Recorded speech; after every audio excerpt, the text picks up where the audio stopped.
Hello there, I'm Adelina. I'm a respiratory care student for Malcolm X. Today I am here to talk to you about what compliance is in RAW. I'm going to start off with the definition of lung compliance. Lung compliance is a measure of the lung's ability to stretch and expand, the stability of elastic tissue. In clinical practice, it is separated into two different measurements, static compliance and dynamic compliance.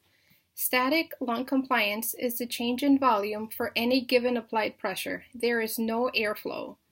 Dynamic lung compliance, on the other hand, is the compliance of the lung at any given time during actual movement of air. Low compliance indicates a stiff lung. This lung is hard to distend. Low compliance is a restrictive disease, such as pulmonary edema, atelectasis, consolidation, pulmonary fibrosis, ARDS, pneumothorax, among others. Also, high compliance indicates a bendable lung, one with low elastic recoil. This is the case often seen in emphysema. High compliance is an obstructive disease. Compliance is highest at moderate lung volumes, and much lower at volumes which are very low or very high. The compliance of the lungs demonstrate the compliance is different on inspiration and expiration for identical volumes. Also, compliance in this setting is the total lung compliance. Example, change in volume divided by the change in pleural pressure.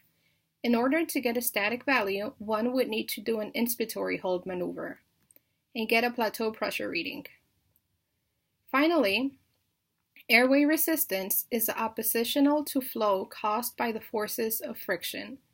It is defined as the ratio of driving pressure to the rate of airflow.